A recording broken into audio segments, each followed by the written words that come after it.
أعوذ بك من همزات الشياطين وأعوذ بك ربي أن يحضرون. السلام عليكم ورحمة الله تعالى وبركاته.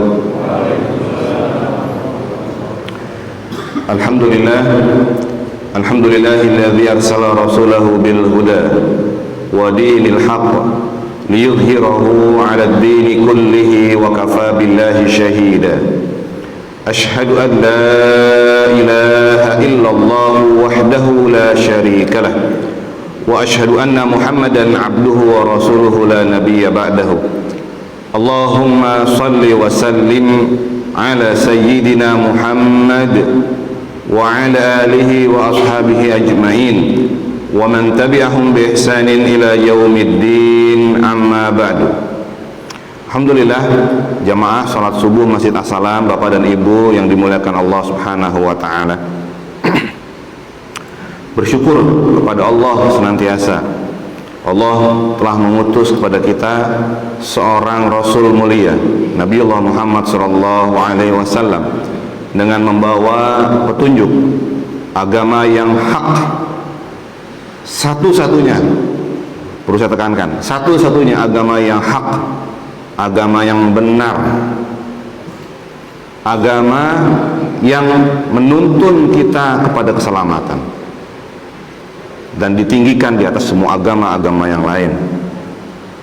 Kenapa?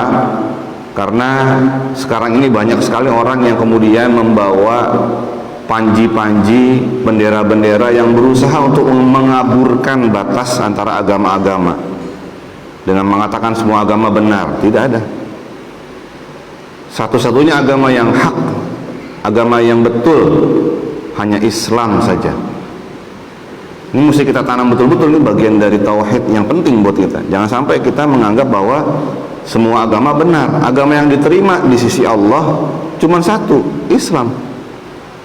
Jadi jangan kita campur-campur kepala kita ini di dalamnya dengan berbagai-bagai macam isi dari agama-agama lain yang kita masukkan juga dalam kepala-kepala dan dalam hati-hati kita.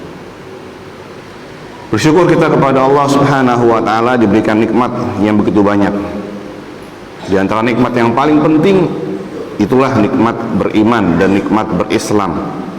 Seandainya mereka tahu betapa besarnya nikmat iman dan Islam, mereka akan bayar berapapun untuk bisa masuk ke dalam rahmat Allah, yaitu beriman dan berislam. Ada berita, walaupun ada juga yang bilang itu hoax gitu kan, bahwa ternyata di China begitu sekarang mereka ditimpa dengan entah itu azab, entah itu musibah dari Allah Subhanahu wa taala berupa virus, banyak yang kemudian mereka akhirnya mencari Islam kembali. Tapi berita ini bukan berita aneh. Kenapa? Karena di negeri-negeri lain juga begitu. Di Inggris kita melihat bagaimana orang berbondong-bondong kemudian untuk belajar Islam. Di Amerika juga begitu, kita melihat bagaimana banyak gereja-gereja yang akhirnya dikonversi menjadi masjid. Kenapa? Karena udah nggak laku, sudah tidak laku, nggak ada yang datang lagi. Akhirnya dibeli dan dikonversi, dirubah menjadi masjid. Di Jepang, kita Indonesia jangan sampai kalah dengan Jepang. Mereka yang agamanya masih agama Shinto, menyembah matahari, bahkan sudah menyediakan untuk keperluan ekonominya wisata halal. Sementara kita Indonesia begitu mau dibikin wisata halal di dekat Danau Toba, langsung orang pada demo karena takut nggak bisa jualan babi lagi. Padahal kita mau bikin wisata halal buat apa? Buat meningkatkan ekonomi juga. Orang Jepang aja hanya dengan alasan ekonomi supaya mereka wisatawannya bisa naik, rela bikin paket-paket wisata halal, bahkan sampai membuatkan bus-bus khusus untuk dijadikan musola, bus truk yang bisa melebar ke samping kiri kanan jadi masjid berjalan. Itu orang Jepang. Kita jangan sampai kalah harusnya, karena kita alhamdulillah masih Allah berikan karunia, walaupun sudah turun, masih di atas 89% masih muslim. Jangan sampai kalah. Nah, Bapak dan Ibu sekalian, pada pagi hari ini kita insya Allah akan membawakan tema Ittiba Rasulullah, sehat dan panjang umur serta berpahala. Ini tema yang kita sukai ya. Kenapa? Karena setiap kita pasti pengen kita panjang umurnya. Karena yang paling dibuat iri, paling membuat orang kepingin itu adalah orang yang walaupun umurnya pendek tapi pahala amalannya panjang. Yang lebih kita pengen lagi, umurnya panjang, amalan pahalanya juga panjang. Ini yang paling kita pengen lagi. Kenapa ini penting? Nah, materi yang kita bawakan ini, jadi sudah disampaikan tadi saya dari pengurus pusat pengurus pusat Perkumpulan Bekam Indonesia. Ada 3 organisasi yang sedang saya aktif ikuti. Yang kedua, Asosiasi Ruqyah Syariah Indonesia sebagai pengurus juga. Kemudian sebagai pendiri di International Islamic Medicine Foundation. Ini Yayasan Pengembangan Pengobatan Islam Internasional. Di yayasan ini kita punya banyak guru-guru. Nah, pagi ini nih yang saya akan bawakan ini salah satu materi yang ditulis oleh salah satu guru kita di situ. Jadi ini materi ditulis oleh namanya Profesor Dr. Rifki Muslim, spesialis bedah, spesialis urologi. Judulnya Ittiba Rasulullah, Sehat Panjang Umur dan Berpahala. Ini beliau yang tulis. Jadi yang tulis materi ini seorang profesor dokter. Nah, itu udah core of the core. Udah intinya inti ya, orang yang sudah ahli sekali. Saya akan bawakan materi ini ya untuk hadiah buat kita semua, bagian dari upaya kita untuk mengikuti sunnah Rasul. Karena kita pengen dalam kehidupan kita ini, sudahlah kita jelas bahwa kita ini dituntun dengan hudan, dengan petunjuk dan agama yang benar dari lisan Rasulullah. Jangan sampai kita hanya mendengar saja, tapi juga kita berusaha untuk mengimplementasikannya, untuk menjalankannya. Bapak dan Ibu jamaah salat subuh yang dimuliakan Allah Subhanahu wa taala, perintah untuk taat kepada Allah dan Rasulnya itu jelas. Jadi kenapa kita kemudian sekarang ikut nih teman-teman dari Laziz Ar-Rahmah, dari IZI, Pak Esa ini, mereka ikut untuk kemudian menggemakan kembali upaya kita untuk kembali kepada sunnah Rasulullah diantaranya dengan cara berbekam. Ini karena bekam ini cuma satu tema bahasan saja. Ini banyak bahasannya, ada 48 slide. Nanti ini materinya akan saya share. Jadi nanti nggak usah khawatir, nanti akan saya share.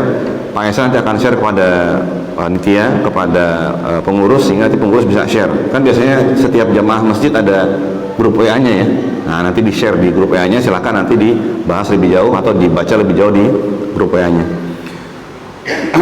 Ini karena kita menggemakan, kita mempromosikan bekam ini adalah salah satunya adalah karena kita ingin ittiba, kita ingin ikut, kita ingin mengikuti diantara sunnah-sunnah Rasulullah. Karena definisi sunnah itu menurut saya harus direvisi. Bukan begini, kalau kita kan dulu dari SD, SMP, SMA, definisi sunnah itu kalau dikerjakan berpahala, tidak dikerjakan tidak berdosa, kan gitu. Kalau dikerjakan berpahala, tidak dikerjakan rugi. Karena sunnah itu bonus sebetulnya. Bonus. Yang sudah biasa yang wajib-wajib itu memang sudah kewajiban. Tapi masa kita mau masuk surga yang standar? Walaupun kalau masuk surga standar juga udah alhamdulillah. Kalau masuk surga standar juga udah alhamdulillah gitu kan. Alhamdulillah. Ya Allah, nggak apa-apa deh, biarpun standar surganya nggak apa-apa deh, yang penting masuk surga dulu gitu kan. Tapi yang fitrahnya kita ini, kita aja di dunia nih pengennya lebih gitu. Punya mobil satu pengen 2, punya istri satu pengen 2 gitu kan. Pengen lebih gitu. Maka kalau ikhtiar, kalau kita fitrahnya kita, kebiasaannya kita manusia, kalau mau ngejar targetnya di set yang tinggi dulu. Masalah dapat yang mana ntar lain masalah, tapi targetnya yang tinggi dulu ngejarnya surga yang paling tinggi dulu. Gimana cara ngejar surga yang paling tinggi? Kejar target sunnahnya. Kalau kita kejar target sunnahnya, minimal kalau kita nggak dapat yang paling tinggi, yang standarnya dapat begitu. Kalau kita kejarnya yang standar, standar nggak dapat neraka. Nauzubillah min dzalik. Kejar yang standarnya tinggi dulu, minta surga yang paling tinggi. Caranya gimana? Kita kejar dengan sunnah-sunnah Rasulullah sebagai bonus tambahan buat kita untuk ngejar surga yang paling tinggi, begitu. Nah, perintahnya ada di dalam Al-Quran surat An-Nisa ayat 59 diantaranya. A'udzubillahi minasyaitonirrajim.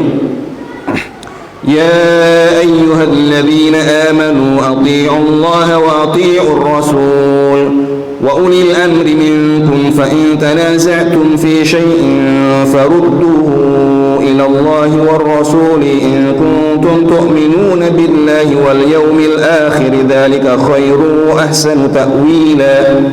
Wahai orang-orang yang beriman, taatilah Allah dan taatilah Rasul. dan pemimpin-pemimpin di antara kalian, kalau kamu berlainan pendapat tentang sesuatu, maka kembalikanlah kepada Allah dan Rasul, Al-Quran dan Sunnah. Jika kamu benar-benar beriman kepada Allah dan hari kemudian, yang demikian itu lebih utama bagimu dan lebih baik akibatnya.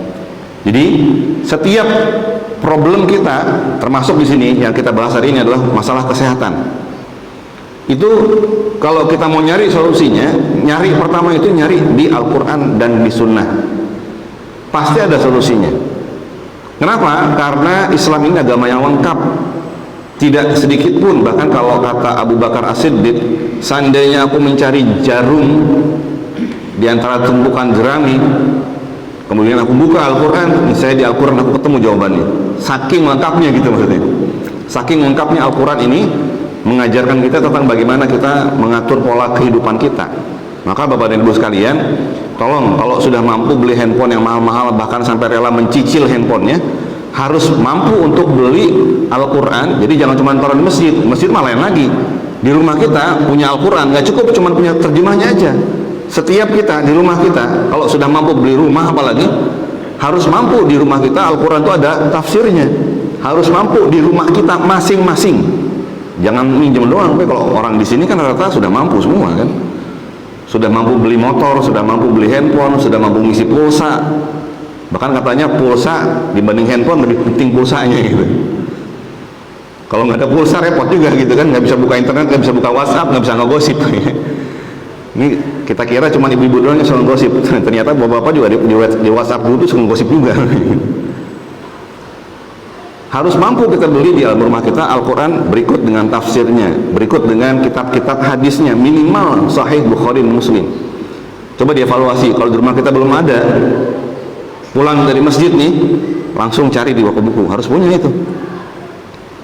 Minimal kita baca, dan bahkan bisa kita wariskan kepada anak-anak kita. Kalau mereka lagi bosan, kalau mereka lagi pada pusing, tinggal kita bilang, nah kamu lagi pusing kenapa? Tuh buka Quran. Nah kamu lagi pusing kenapa? Tuh buka di dalam hadis, barangkali ada jawabannya.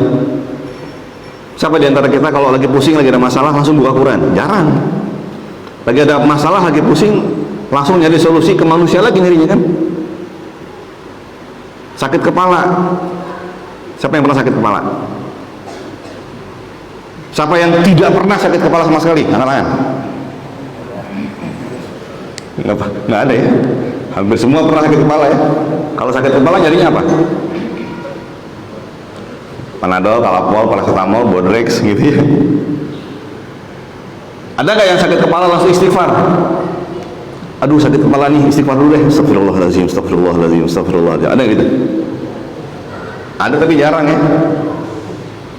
Hampir kita, kebanyakan kita sakit kepala nyari obat. Kenapa? Karena kita tidak terbiasa untuk kembali kepada Allah. Padahal harusnya kita kembali dulu pada Allah. Zakarullah, ingat Allah. Fastaghfiru lidzunubihim, kemudian minta ampun terhadap dosa-dosanya. Nah yang kedua, dan ini ayatnya sudah kita hafal. A'udzubillahi minasyaitonirrajim. Laqad kana lakum fi Rasulillahi uswatun hasanatun liman kana yarjullaha wal yawmal akhir wa dzakarallaha katsira. Sesungguhnya telah ada pada diri Rasulullah itu suri tauladan yang baik. Jadi termasuk juga dalam hal menjaga kesehatan, Rasulullah itu sudah mengajarkan kita gimana caranya kita menjaga kesehatan. Jadi kita tinggal ikut Rasul aja. Kalau Rasul pusing ngapain? Kalau ada sahabatnya yang sakit perutnya diapain sama Rasulullah? Ada yang lemah syahwatnya ngapain? Apa yang dimakan gitu. Ini kan permasalahan kita kan gitu-gitu aja. Maka Rasulullah sebagai manusia yang terpilih, sebagai nabi yang terakhir pembawa risalah Islam, kita wajib untuk meneladani beliau. Dalam hal apa? Dalam ibadah jelas. Tapi dalam ibadah ini ada fikih. Maka dalam kita memahami fikih ini jangan sempit. Artinya begini, tergantung guru kita dulu belajarnya ke guru yang mana. Kalau kita pernah umroh, insya Allah kita akan adem di sini. Artinya apa? Kita tidak akan pernah mempermasalahkan permasalahan-permasalahan fikih yang furu, yang cabang. Kita umroh, kita bercanda sama teman-teman kita. Ente mau tahu jamaah Islam Indonesia yang mana ketika umroh? Gampang. Lihat aja tahiyat akhirnya. Kalau miring Indonesia tuh berarti. Yang pernah umroh coba ingat-ingat. Jamaah yang lain gimana tahiyat akhirnya? Lempeng kan? Coba lihat. Pada saat tahiyat akhir, jamaah-jamaah yang lain dari negara-negara yang lain rata-rata tahiyat akhirnya lempeng aja, lurus deh. Kalau kita kan miring gitu kan. Nah, kalau miring itu gampang, wah Indonesia nih, kalau nggak Malaysia, kita langsung tahu. Langsung kita deketin, Assalamualaikum Indonesia ya gitu. Tapi yang lain nggak ada yang ribut. Wah, Anda tahiyatnya salah nih. Tahiyat akhirnya lempeng, harusnya miring nih. Wah, kalau ribut di Madinah bisa bahaya, tangkap sama askar. Nggak ada yang ribut. Semuanya anteng aja semuanya. Ada yang kalau dari Indonesia dan sebagian negara Arab, ada yang dia kalau tahiyat akhir kan, nah tahiyat akhir ada yang goyang, ada yang diem, ya, ada yang lurus tapi malu-malu, begini. Ada yang ribut nggak? Nggak ada yang ribut. Waktu kita lagi di Masjidil Haram, di Makkah, di Madinah, tenang-tenang aja, bareng-bareng aja gitu. Maka kita merasa happy. Kenapa? Oh, ketemu saudara-saudara dari negeri yang lain gitu. Barangkali ada yang bisa bahasa Inggris, kita ajak ngobrol lah gitu. Kita ajak tukar informasi ya gitu. Malah kita di situ bisa mempraktekkan ukhuwah. Kenapa begitu masuk Indonesia lagi ribut lagi gitu. Mestinya nggak usah ribut.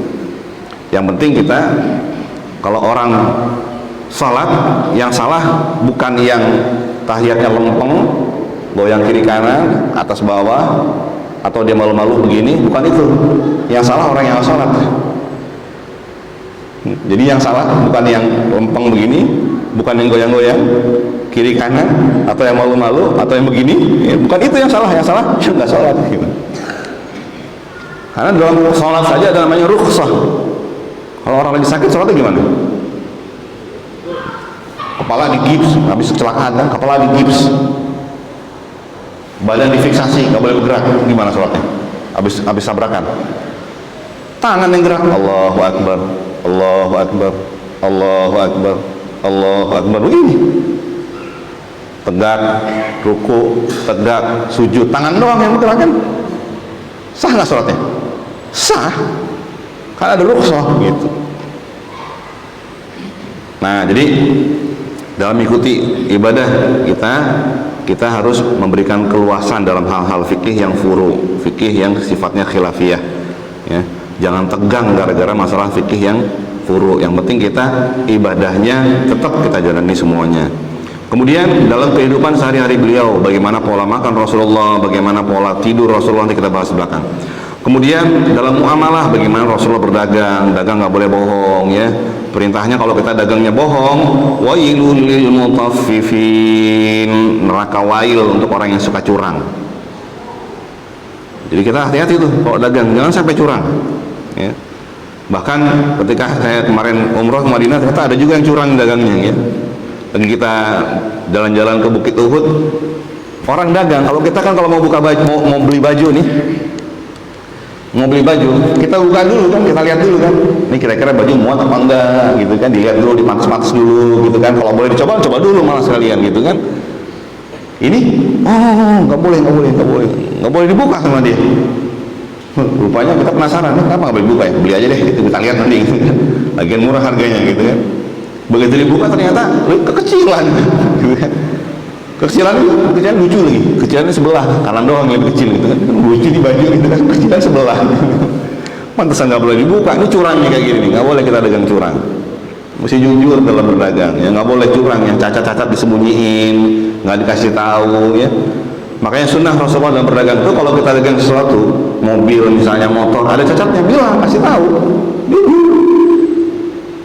Ini mobil saya beli sekian, modalnya sekian, saya mau jual sekian, karena saya udah keluarin buat ini, buat itu, buat ini saya ada PR-nya gini, gitu. Kasih tahu, supaya orang yang beli mobil kita, motor kita nggak kesusahan nanti berikutnya.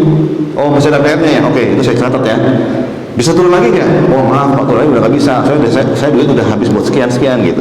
Jujur aja ngasih tahunya, jangan dipet-petin, nanti kena ancaman neraka wail itu. Nauzubillah min dzalik. Kemudian dari gaya hidupnya, dalam kesehatan, dalam bekerja dan lain-lain. Kita ikuti beliau. Kenapa? Karena Rasulullah itu terbukti panjang umur. Selama hidupnya sakitnya itu cuma 2 atau 3 kali. Pertama adalah karena diracun oleh orang Yahudi. Yang kedua karena menjelang wafatnya. Yang ketiga, ada yang bilang yang ketiga ini setelah disihir oleh seorang penyihir Yahudi namanya Lubat bin Asam. Yang ini menjadi salah satu di antara asbab nuzulnya 2 surat Mu'awizatain. Qul a'udzu birabbil falaq, qul a'udzu birabbin nas. Ini dua mu'awizatain ini adalah ayat-ayat ruqyah yang sangat ampuh. Jadi kalau Anda mau meruqyah, bingung ayatnya apa? Udah pakai dua ayat, dua surat mu'awizatain aja itu. Al-Fatihah, Al-Ikhlas, Al-Falaq, An-Nas. Itu aja dibaca berulang-ulang. Tapi bacanya satu syarat bacanya. Harus yakin tanpa keraguan. Karena banyak diantara kita baca Quran tapi nggak yakin sama Quran sendiri. Lah gimana mau jadi manfaat? Syarat Quran itu jadi manfaat, yakin. Kedua, faham dengan yang kita baca. Itulah pentingnya tafsir. Baca tuh tafsir tentang Al-Fatihah, tentang Al-Ikhlas, tentang Al-Falaq, tentang An-Nas, baca. Insya Allah ada asarnya, ada bekasnya yang kemudian jadi manfaat buat kita insya Allah kalau kita bacanya dengan pemahaman. Yang ketiga, jadi ada 3 syarat ya, faham, yakin. Kemudian yang ketiga adalah hilangkan kezoliman yang pernah kita buat. Insya Allah itu Quran bisa jadi obat buat kita. Jadi kalau kita pernah berbuat kezoliman terhadap diri kita sendiri, orang lain, atau bahkan makhluk lain, ada kucing lewat, kita nggak suka kucing lagi ya. Kalau saya suka kucing, di rumah ada aja kucing lewat, ini ada juga yang dipelihara. Kalau kita nggak suka kucing, jangan disiram pakai air panas. Wah, dosa itu, zalim itu namanya. Ya, cukup kita usir saja pelan-pelan, nggak usah kita siram. Ya, kasihan, itu zalim. Nanti kucing itu nanti berdoa yang buruk buat kita ya. Nauzubillah min zalik. Jadi kita minta kepada Allah melalui perantaraan penghapusan kezaliman kita. Kalau pernah kita menyakiti binatang, pada kucing misalnya, nah gimana cara menghapusnya? Kita berbuat baik pada kucing. Kalau nggak suka kucing ada di rumah, ya sudah, saat lagi di jalan ketemu kucing di jalan, kasih makan, udah gitu aja. Itu menghapus kezaliman kita yang sebelumnya. Nah, Rasulullah kemudian umurnya juga secara komariah 63 tahun, secara syamsiah 61 tahun lebih. Untuk ukuran waktu itu, umur itu adalah umur panjang. Kenapa? Karena banyak perang. Banyak orang yang mati umurnya masih 40, 30, 15. Kenapa? Karena banyak perang, terjadi banyak perang-perang. Padahal angka harapan hidup di dunia saat ini itu dari 51 tahun di Afrika sampai 83 tahun di Swiss dan Jepang. Jadi Jepang tuh yang umurnya paling panjang angka harapan hidupnya. Kalau Indonesia 70 tahun. Jadi kalau umur kita 40 tahun, nah insya Allah masih ada harapan hidup 30 tahun gitu. Harapannya gitu. Kalau udah 60 tahun, harapan hidup 10 tahun. Tinggal berhitung deh. Ya, udah berapa modal yang kita keluarkan buat masuk surga? Udah berapa modal yang kita buang-buang buat masuk neraka? Ya, tinggal berhitung deh. Buru-buru kita kejar deh. Kalau kita merasa masih, aduh, setelah kita hitung-hitung masih kurang gitu kan, masih banyakkan yang kita buang-buang gitu modal umur kita, buru-buru kita kejar. Dengan apa? Dengan bonus sunnah-sunnah tadi. Itu cara ngejarnya. Nah, kemudian bagaimana caranya memanjangkan umur? Di antaranya adalah dengan cara menyambung silaturahim. Bagaimana cara menyambung silaturahim? Berkomunikasi yang bagus, jangan punya musuh ya. Yang jadi musuh itu adalah siapa yang jadi musuh kita? Musuh kita syaitan. Itu musuh kita. Kalau sama manusia, kita nggak usah musuhan sebetulnya. Karena musuh kita yang sebenarnya adalah syaitan. Fattakhidhuhu aduwwa, kata Allah. Maka jadikanlah syaitan itu sebagai musuh kita. Jadikanlah sebagai musuh. Perlakukanlah syaitan itu sebagai musuh buat kita. Kemudian perbanyaklah teman, perbanyaklah sahabat-sahabat buat kita. Kenapa? Ada pepatah mengatakan bahkan satu musuh itu kebanyakan, 1000 teman itu kurang. Ada pepatah mengatakan satu musuh itu kebanyakan, 1000 teman itu kurang. Jadi kita berbanyak teman. Tapi kalau Allah takdirkan ada musuh juga jangan takut. Kenapa? Karena kalau ada musuh, ada orang yang dengki, hasad dengan kita, itu sarana kita buat ngaca. Sarana kita buat ngaca, bercermin. Jangan-jangan saya mau seperti yang dia bilang gitu. Tinggal kita perbaiki. Kalau gitu saya perbaiki. Saya jangan seperti itu gitu. Nah, kemudian berbuat baik dengan sesama kita dan juga jangan stres ya. Gimana caranya supaya jangan stres? Di antaranya dengan cara berbekam. Loh, kok bekam bisa bikin tidak stres? Wah, ini banyak panjang kajiannya. Ternyata orang yang berbekam itu dia mengeluarkan tubuhnya dengan sebuah hormon yang namanya hormon endorfin. Apa itu endorfin? Endomorfin. Tahu morfin? Kalau anak-anak sekarang udah kenal morfin, kenalnya sabu, putau, sama lem ibon. Tapi kalau orang kayak kita dulu, kita masih kenal namanya morfin. Morfin ini adalah zat yang substance yang bikin kita jadi fly, jadi santai, jadi enak, jadi relax.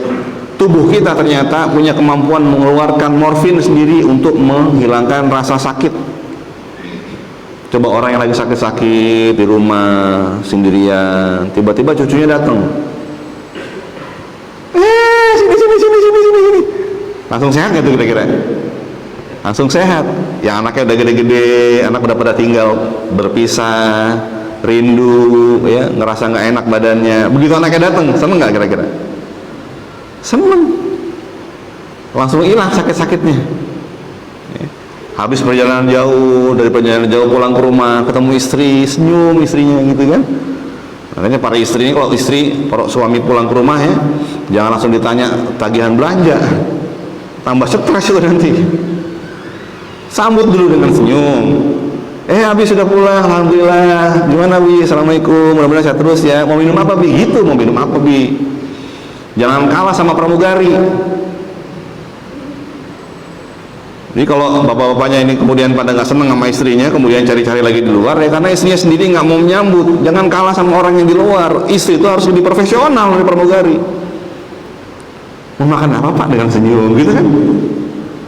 Mau minum apa Pak dengan senyum, gitu kan? Kalau istrinya di rumah, ambil istri di kulkas, ya sakit hati itu bapaknya.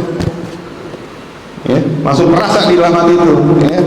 Makanya begitu dia ketemu pramugari langsung kemudian ngerasa seneng gitu ya. Jadi para istri, tolong kalau suami baru pulang dari perjalanan jauh, walaupun anak di rumah lagi pada bandel-bandel, lagi ngacak-ngacak, lagi berantakan, tolong jangan sampai muncul tuh yang namanya muka asem, muka cemberut. Tahu suami baru pulang dari jauh, pakainya daster, bolong-bolong lagi dasternya gitu kan. Ini pengalaman pribadi Pak, saya cerita diri sendiri. Pakainya daster, bolong-bolong lagi dasarnya gitu kan. Udah gitu bau bawang lagi gitu kan. Makanya katanya kalau perempuan itu kalau masih muda dia baunya bau minyak wangi ya. Udah tua sedikit baunya kayu putih. Udah tua lagi bawang putih baunya gitu kan. Jangan sampai ini suami pulang nih, istri pakai daster bolong-bolong baunya bawang putih lagi gitu kan. Wah stres gitu kan. Suami datang bukan happy malah tambah stres. Mandi, siapin, tahu suami mau datang, mandi, bersihin diri dulu, dandan yang rapi, pakaian yang pantas ya. Kalaupun nggak mau dandan yang berat-berat, minimal pakaian yang pantas gitu loh, yang bagus pakaiannya gitu kan, sehingga suami datang, peluk, cium, pipi kanan, pipi kiri, apa kabar Abi? Alhamdulillah Abi sudah pulang kembali. Mau minum apa Abi? Mau teh, susu atau kopi? Nah gitu. Saya bilang tadi, jangan kalah sama pramugari. Layani gitu. Sudah Bi, lapar nggak Bi? Mau makan apa? Ini ada mangga, ada apel, ada pisang. Atau mau makan nasi uduk? Nah gitu, profesional. Sehingga apa? Sehingga kebahagiaan itu di rumah nanti dia akan tercipta. Kalau sudah diservis begitu, kira-kira suami begitu pulang gimana? Alhamdulillah nih, ini Abi habis selesai pekerjaan, mohon terima ya, nggak banyak, 60 juta aja. Gitu kan? Kira-kira istrinya langsung mengingat ya? Langsung makin lebar 2 cm ke kanan 2 cm ke kiri tuh bibirnya. Wah gitu kan. Nah itu kebahagiaan. Kita bikin kebahagiaan di rumah kita. Supaya apa? Orang tua juga nih kepada anak-anaknya, jangan sampai orang tua nih, kalau anak sekarang bilang santai aja Be, jangan ngegas melulu gitu. Jadi jangan ngegas, jangan marah-marah melulu maksudnya gitu. Kadang-kadang anak-anak kita nih, saya kemarin motor ditimpuk sama anak kecil dari atas masjid. Jadi ini anak-anak kecil pada main-main Pak, bawa batu ke atas, lempar-lemparan gitu. Syuh, blek, ya Allah pecah itu. Speedometer motor pecah gara-gara apa? Ditimpuk. Saya jadi mikir, kenapa Allah bilang di antara anak-anak dan istri kamu nanti ada yang jadi musuh. Surah At-Taghabun. Nanti ada yang jadi musuh. Rupanya maksudnya itu bukan anak kita bermusuhan dengan kita, bukan, tapi amalan anak kita jadi musuh buat kita. Kenapa? Itu kan kalau pecah orang kagak ridho, ya Allah balaslah. Balaslah ya Allah yang membuat pecah motor gitu kan. Anak saya bilang, tungguin aja anak kecil pada main-main bawa batu ke atas gitu. Anak-anak yang pikir gitu, ya yang pikir gitu, ya sudahlah. Cuma saya kasihan aja sama orang tuanya. Ini tabungan amal pahala orang tuanya kesedot sama anaknya. Jadi anak-anak kita tuh kenapa kita harus doa Rabbana hab lana min azwajina wa dzurriyyatina qurrata a'yun, supaya apa? Supaya anak-anak kita di luar pengawasan kita, jangan sampai mereka bikin amalan yang bikin amalan.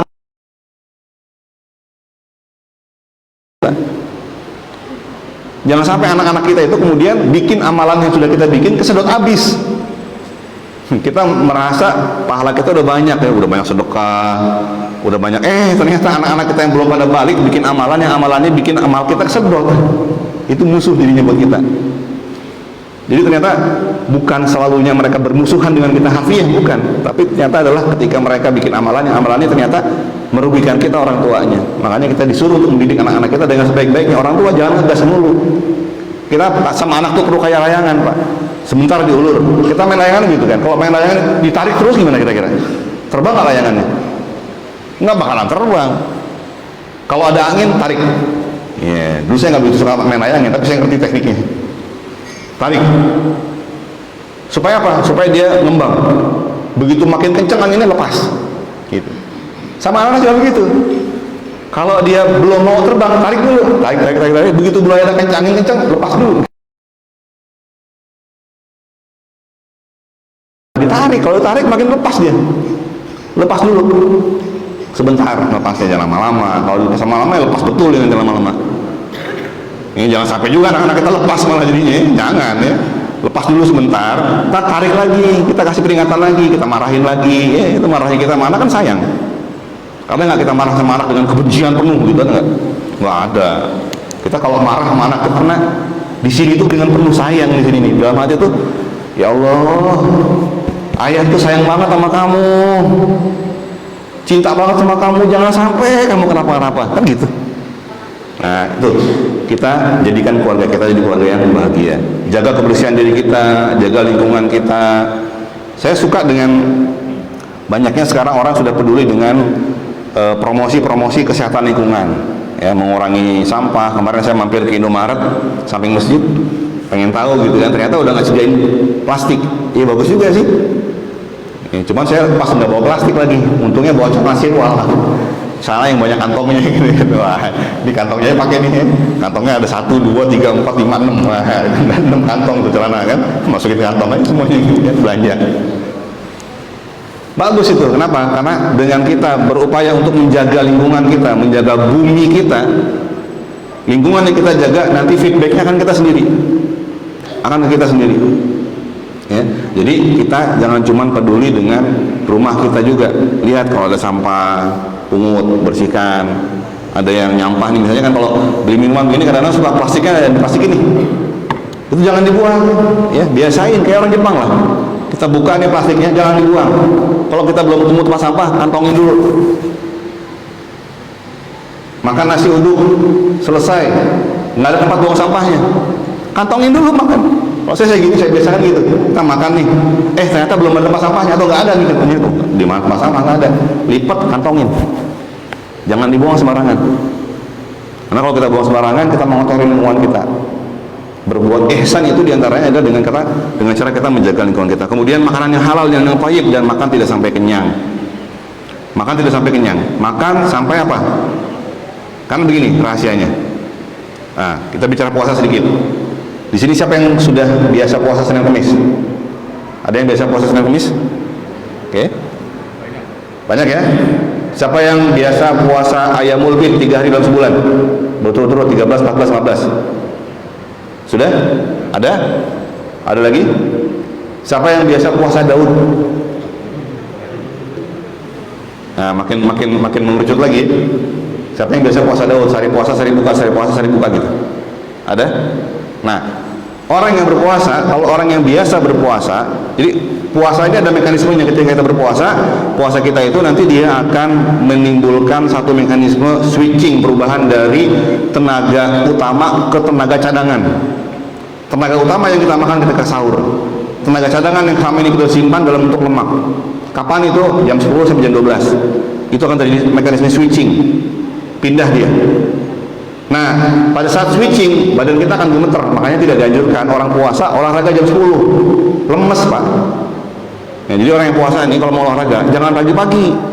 Kalau pagi-pagi, keburu habis nanti bensin utamanya, keburu lemes nanti.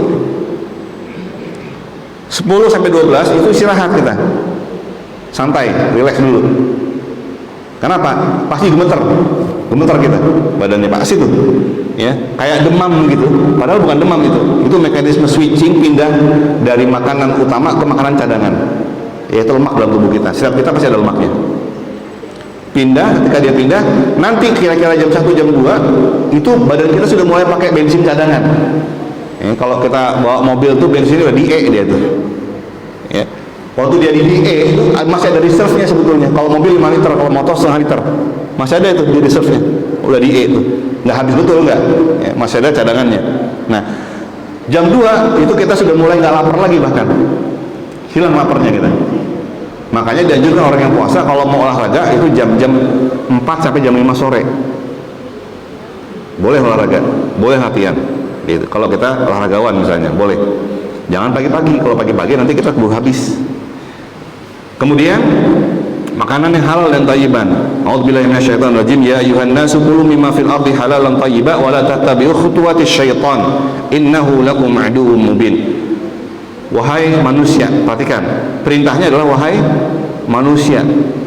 Artinya urusan makanan halal dan thayyib ini kita mesti mampu untuk mendorong manusia, tidak hanya orang yang Islam saja, untuk menyediakan makanan yang halal buat kita. Jadi kalau nanti MUI ada namanya Badan Penjaminan Produk Halal, BPJPH namanya. Kalau dulu LPPOM MUI, tapi sekarang kayaknya dikembalikan lagi ke LPPOM MUI. Kenapa? Karena BPJPH-nya ternyata belum siap.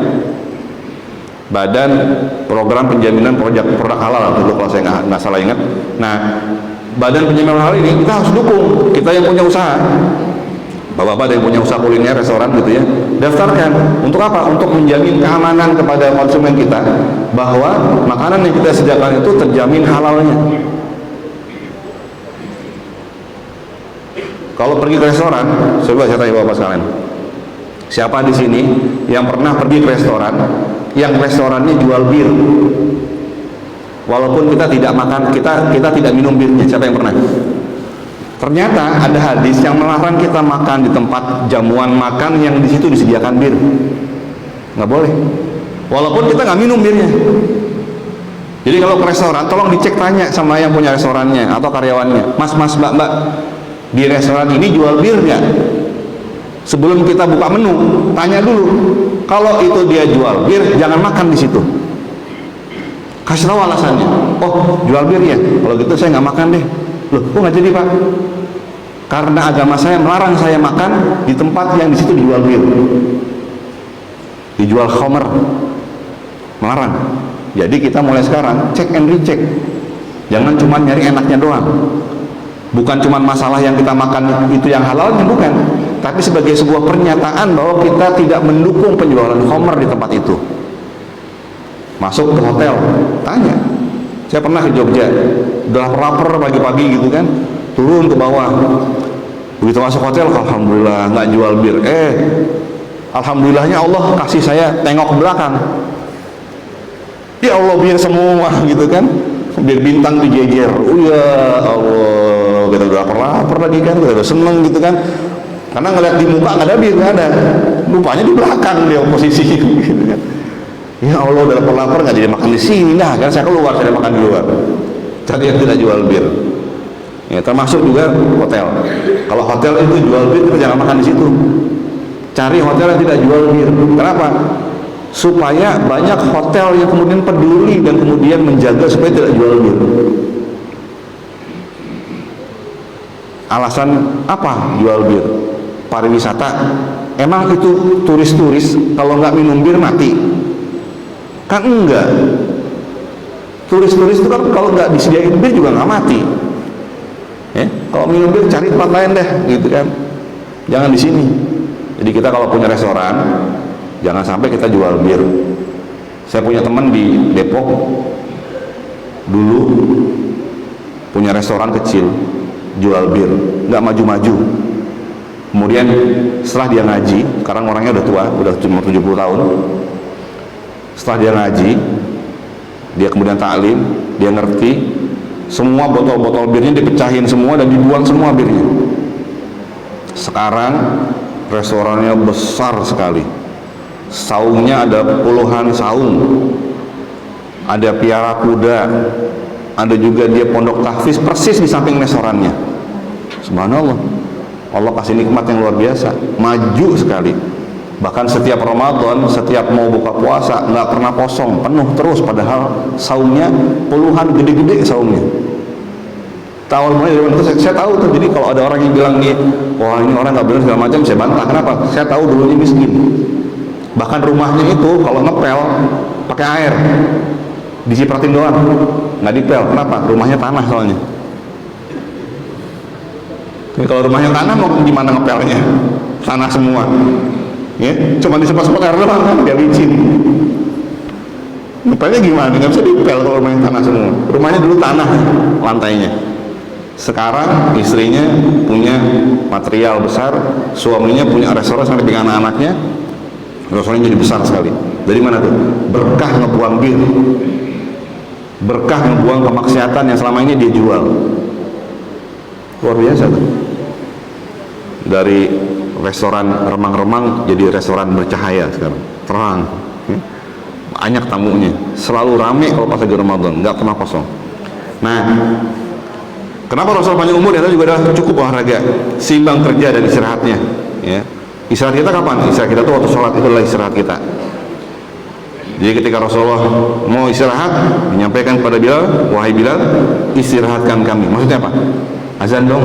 Gitu. Jadi azan itu adalah istirahat kita. Secapek-capeknya kita bekerja, harus kita sempat-sempatkan untuk, bukan kita sempat-sempatkan ya, wajib.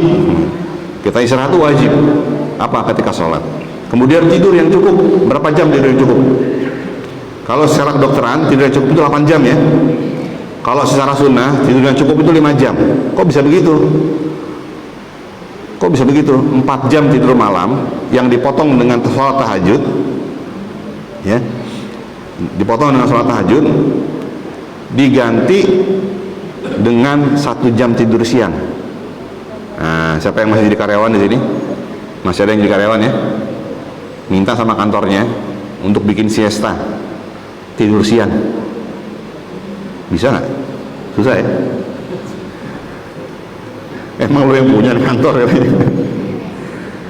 Minta tidur siang, tidur siang itu penting ya. Kantor-kantor maju seperti Facebook, kantor WhatsApp, kantor Google itu sampai menyediakan khusus kursi siesta. Jadi karyawannya itu didorong pada waktu antara jam 11 sampai jam 1 siang untuk tidur sebentar 30 menit, didorong. Bahkan disediakan kursi yang kursinya itu bisa direbahkan, ada alarm geternya, sehingga kalau udah 30 menit dibangunin.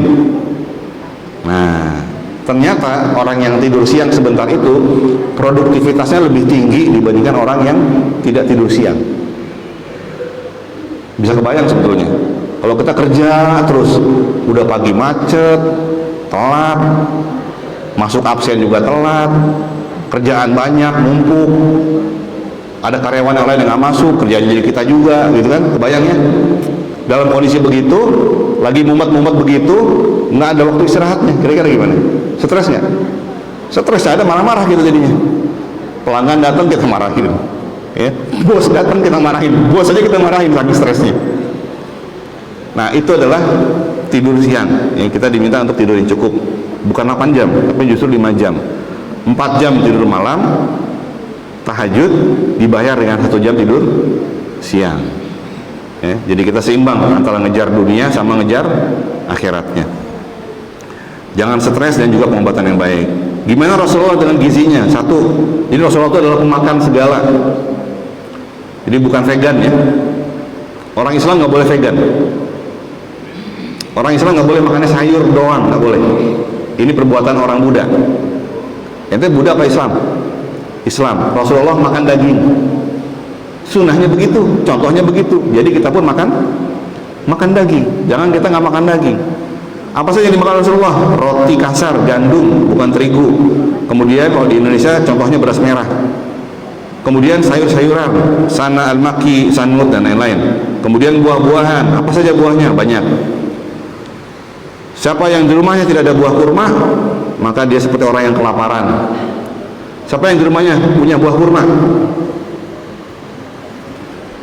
Siapa yang tidak punya buah kurma? Ya, di rumah mesti ada kurma. Mesti ada kurma. Karena kurma itu berkah. Kurma itu berkah buat kita. Ya, ada makanan kurma di rumah kita, kita sudah punya makanan. Persiapan akhir zaman, nanti di akhir zaman makanan yang awet itu kurma.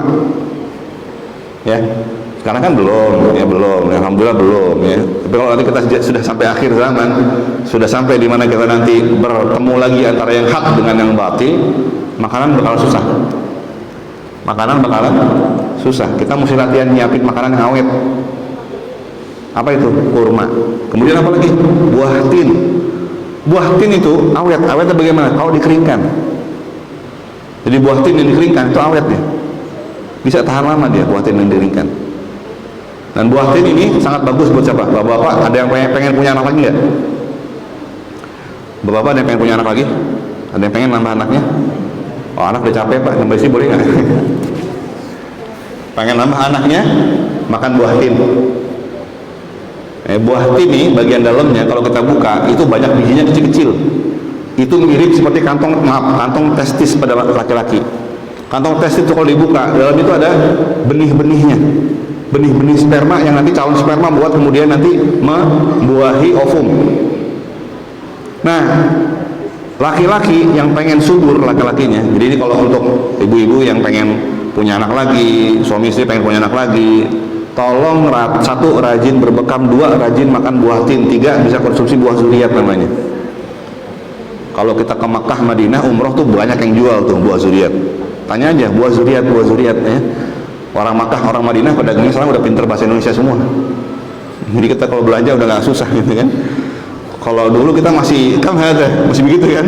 Berapa nih? Sekarang 2 rial, kulu syai 2 rial. Sudah 2 rial pakai bahasa Indonesia dia. Udah pada pinter bahasa Indonesia gitu kan. Saya ketemu orang Kazakhstan yang jualan di Madinah, itu bahasa Indonesia gitu kan. Kalau katanya kalau nggak Padang saya bilang gitu. Jangan-jangan dia punya isi orang Padang nih bilang gitu. Pada lancar bahasa Indonesia. Udah enak soalnya kalau ke kota suci Madinah Makkah kita belanja udah pakai bahasa Indonesia aja gitu kan. Yang India, yang orang Arabnya, yang orang Kazakhstan yang jualan di sana pada ngerti bahasa Indonesia. Kemudian buah semangka. Buah semangka ini apa? Buah semangka ini adalah Viagra. Tahu Viagra apa? Siapa yang pengen supaya bisa bagus kondisi kesehatan seksualnya, makan buah semangka. Tapi masalahnya semangka Indonesia ini jelek-jelek Pak. Kalau kita buka dalamnya udah pecah-pecah. Semangka yang bagus sih kalau kita buka masih kenceng dalamnya, itu yang bagus. Kalau kita buka dia udah pecah-pecah, itu udah kurang bagus. Jadi buah semangka ini adalah buah Viagra. Makannya caranya supaya jadi Viagra, makan dengan biji-bijinya. Bener Pak. Jadi caranya begini Pak, kalau makan semangka supaya jadi Viagra, kalau dapat pas yang bijinya lembut, dikereket aja Pak. Gigit aja Pak, pecahin bijinya, itu nanti di Viagranya itu bijinya. Satu, yang kedua, bagian putih dari semangkanya itu dimakan sedikit Pak, jadi jangan cuma dimakan yang merahnya doang. Nah itu nanti jadi obat buat ginjal kita. Jadi siapa yang ada masalah penyakit ginjal, makan bagian semangka yang putihnya itu. Coba cari semangkanya yang bagus. Ya bagus lagi kalau kita misalnya di sini masih ada punya. Namanya saya suka mendorong nih, kalau bisa jamaah masjid itu selain punya masjid yang bagus, punya perkebunan buat jamaah masjid. Bisa mulai dari hidroponik Pak. Kan lahan masih banyak nih. Mulai dari hidroponik, kalau perlu di atas. Tapi di atas ada nggak atapnya? Kalau di tempat saya atapnya ada atap yang di masjid saya ada atap yang lempeng lurus begitu, jadi enak bisa buat pakai hidroponik. Pakai hidroponik Pak. Supaya apa? Jamaah masjid kebutuhan sayur mayurnya bisa ngambil sendiri. Kan infak banyak nih, ya. Jamaah masjid ini banyak loh, saya ini banyak loh. Kalau banyak begini saya membayangkan infaknya juga masih banyak. Jangan ragu-ragu berinfak pada masjid Pak. Jangan ragu-ragu bersedekah pada masjid. Sebelum kita nggak bisa sedekah lagi sama masjid. Anda kalau pergi umroh, ada nggak kotak infak Masjid Haram? Siapa di sini yang pernah kotak infak Masjid Haram. Wah, saya mau berinfak di Masjid Haram. Nggak ada kan? Diborong semua tuh sama keluarga Saud. Diborong semua sama dia. Orang lain kagak boleh ngurusin masjid gue. Nggak boleh. Kita pergi ke Madinah, sama. Ada nggak itu yang namanya kotak infak? Kotak infak Masjidil Haram gitu kan? Silakan masukkan. Nggak ada. Nggak ada. Semuanya gratis semua kita masuk sana. Nggak ada bayar kotak infak di sana. Kecuali kita parkir di luar. Nah itu ada bayar parkirnya. Tapi kalau di masjidnya nggak ada kotak infaknya. Makanya orang yang mau sedekah di Masjidil Haram, akhirnya disedekahnya kemana? Sedekahnya ke tukang-tukang sapu kan gitu. Karena nggak ada kotak infaknya. Bilang masker misalnya, Afanahi, boleh nggak saya mau nyumbang tegel marmer Masjid Haram 1? Nggak boleh. Mumpung di masjid kita masih boleh, keluarin tuh. Mumpung masih boleh di masjid kita, itu masih ada kotaknya tuh. Alhamdulillah tuh. Berarti ente masih punya bagian untuk bisa berinfak kepada masjid, berinfak kepada rumah Allah. Kalau di sana nggak bisa kita, nggak ada juga, nggak disediain, nggak bisa, nggak boleh malah. Mau beli tegel keramik doang nggak boleh kalau beli tegel keramiknya.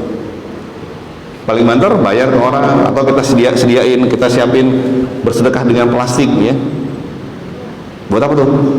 Orang yang mau masuk Masjidil Haram kita kasih, tapi juga dimarahin sama tukang sapunya. Bagian gue itu. Tukang sapunya suka nyediain plastik. Sedekahnya tukang sapu plastik.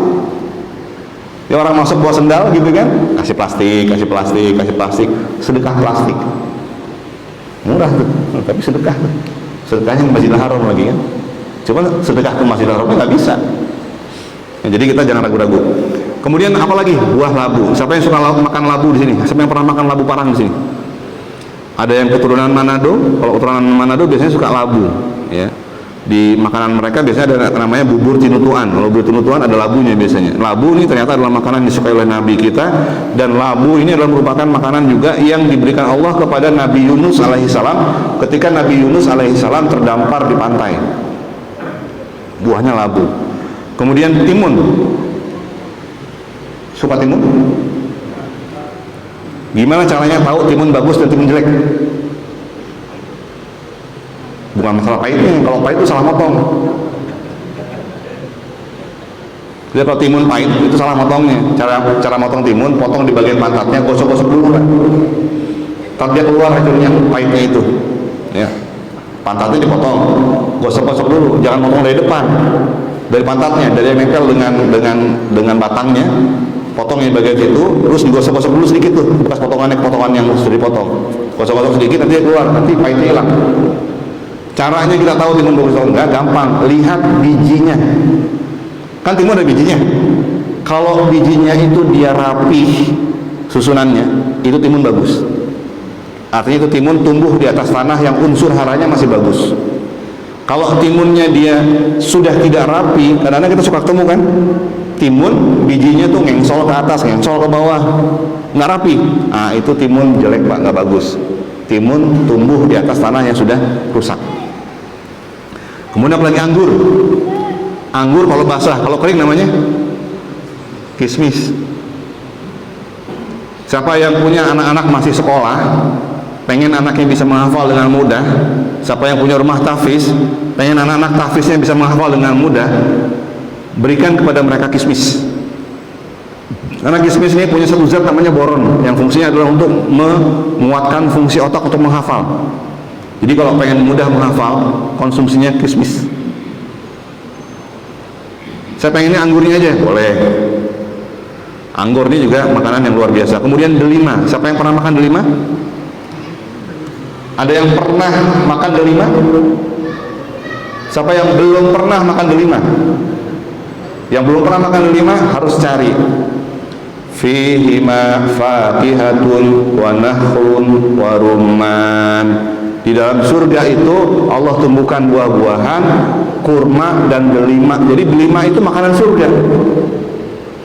Supaya nih diantara tips supaya kita rindu surga terus-terusan, apa yang ada di surga kita makan dulu di dunia. Supaya apa? Supaya kita rindu surga. Makan itu delima. Allah sebut delima itu sebagai buahnya surga.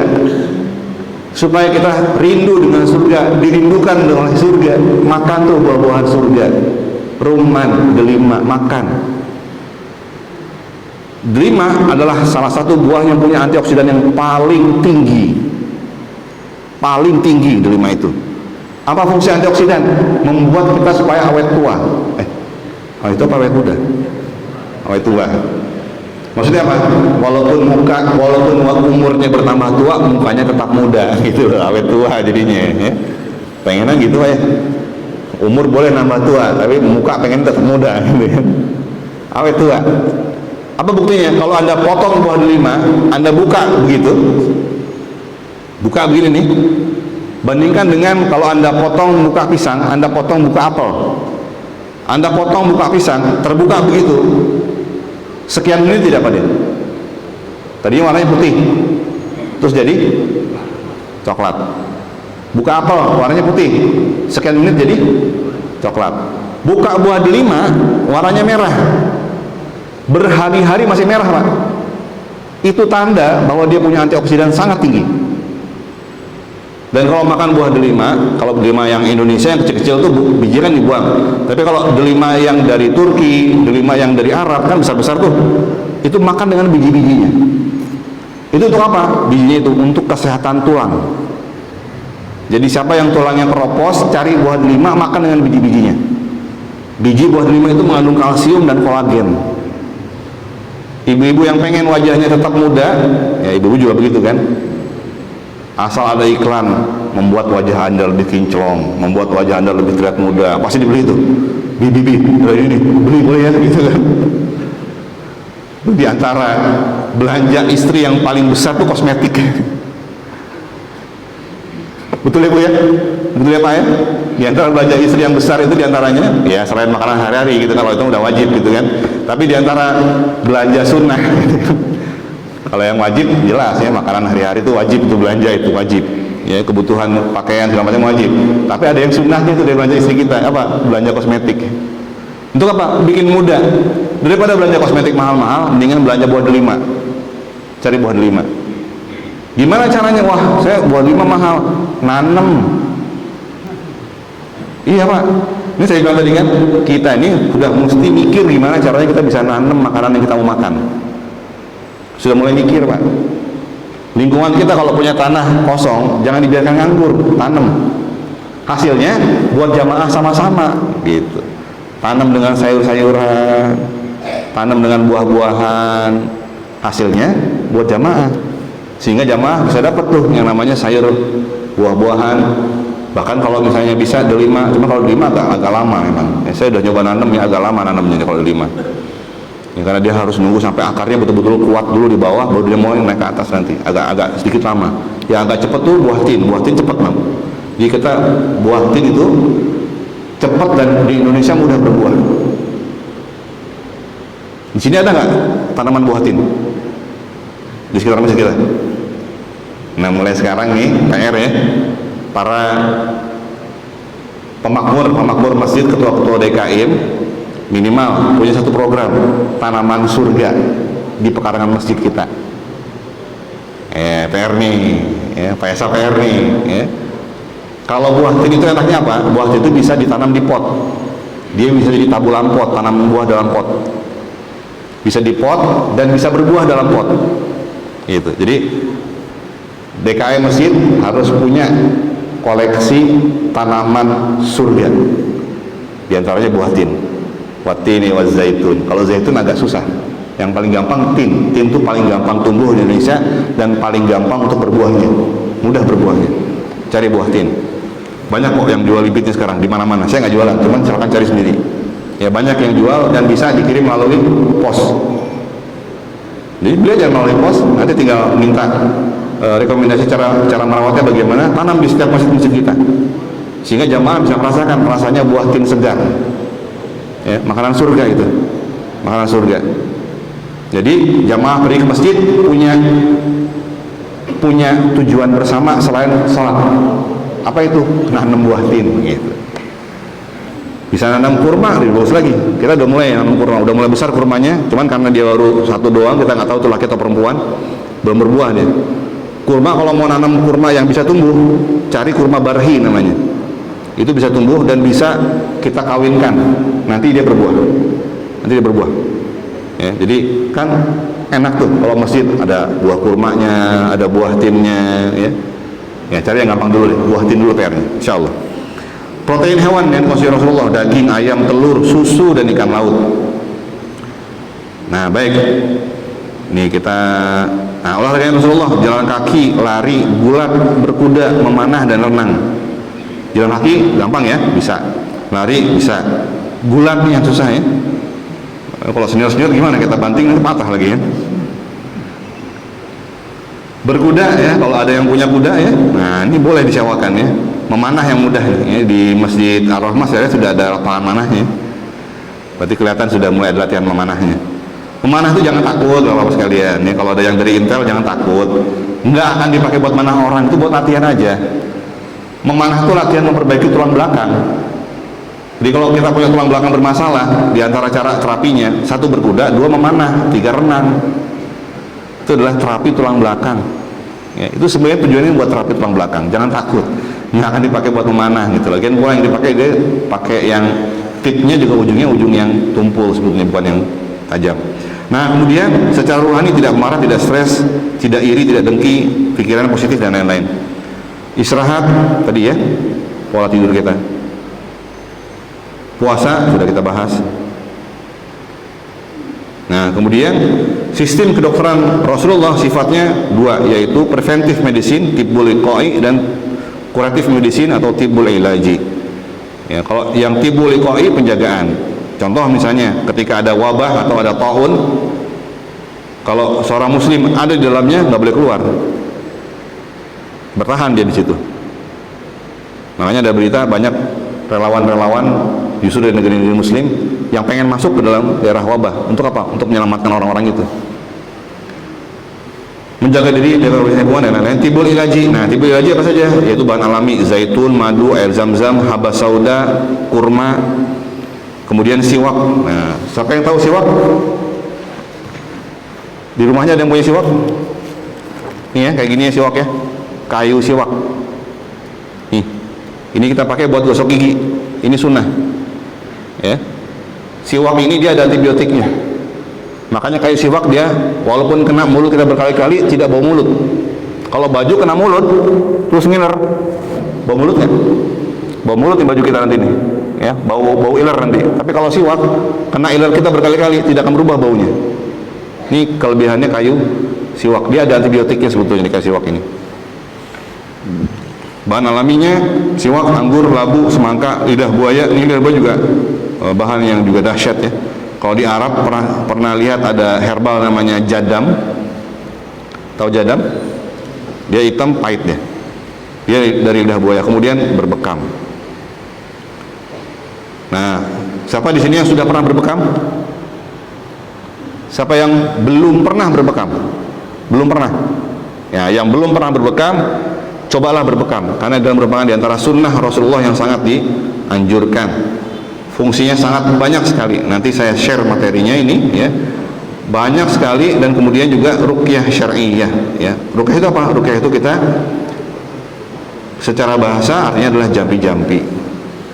Ya, kita membaca mantra-mantra atau jampi-jampi untuk mengobati diri kita dengan menggunakan Al-Qur'an.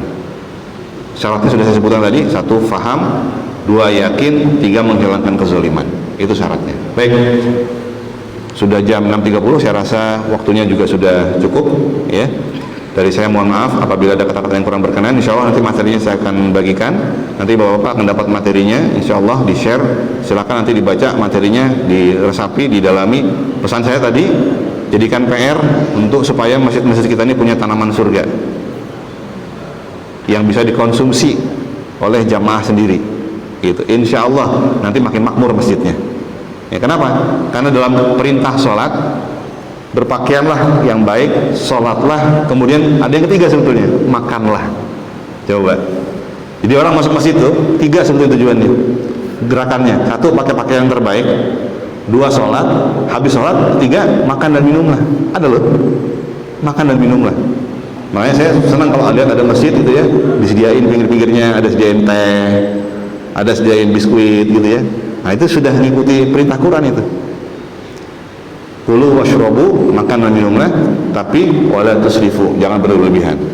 Begitu. Baik, demikian. Mudah-mudahan Allah Subhanahu wa taala memberikan kepada kita kemampuan dengan taufik, hidayah dan inayahnya untuk menjalankan semua sunnah-sunnah Rasul yang sudah kami sampaikan, dan mudah-mudahan kita dimudahkan dan dikuatkan untuk istiqomah dalam menjalankannya. Billahi taufik wal hidayah, hadanallahu wa iyyakum ajmain. Assalamualaikum warahmatullahi taala wabarakatuh.